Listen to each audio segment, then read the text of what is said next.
Ajit Kumar Doval, retired IPS, భారత నిఘా శాంతి భద్రతల అధికారిగా పనిచేసి 2014 నుంచి జాతీయ భద్రతా సలహాదారుగా సేవలందిస్తున్నారు. ఆయనని మన దేశపు జేమ్స్ బాండ్ అని కూడా అంటారు. ఆయన గురించి ఈ వీడియోలో ఒక ఆసక్తికరమైన విషయం తెలుసుకుందాం.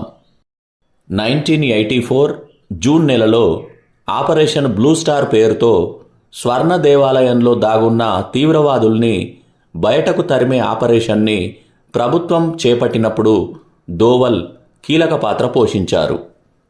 ఒక రిక్షావాలాగా వేషం మార్చి ఖలిస్తాన్ తీవ్రవాదులతో మాట కలిపి తనను పాకిస్తాన్ ఏజెంటుగా పరిచయం చేసుకున్నారు.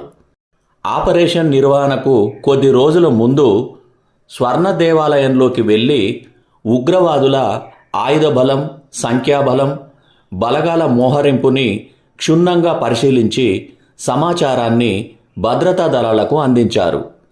సైన్యం ఆ ఆపరేషన్ చేపడుతున్న సమయంలో స్వర్ణ దేవాలయం లోపలే ఉండి ఉగ్రవాదుల ఏరువేతకు విలువైన సమాచారాన్ని చేరవేశారు. దాంతో ప్రాణ నష్టాన్ని తగ్గించుకోవడంతో పాటు ఆలయానికి ఎలాంటి నష్టం జరగకుండా సైన్యం ఆ ఆపరేషన్ పూర్తి చేయగలిగింది. తీక్షణమైన పరిశీలనా శక్తి, అంతుచిక్కని నవ్వు దోవల్ ప్రత్యేకతలను చెబుతారు ఆ ఆపరేషన్లో పాల్గొన్న ఓ నిఘా అధికారి. ఆ ఆపరేషన్కు గాను దోవల్ కీర్తి చక్ర అవార్డుని అందుకున్నారు. సైన్యంలో పనిచేసే వారికే అప్పటి వరకు ఆ అవార్డు ఇచ్చేవారు. దోవల్ ఆ అవార్డు అందుకున్న మొదటి పోలీసు అధికారి. Thank you.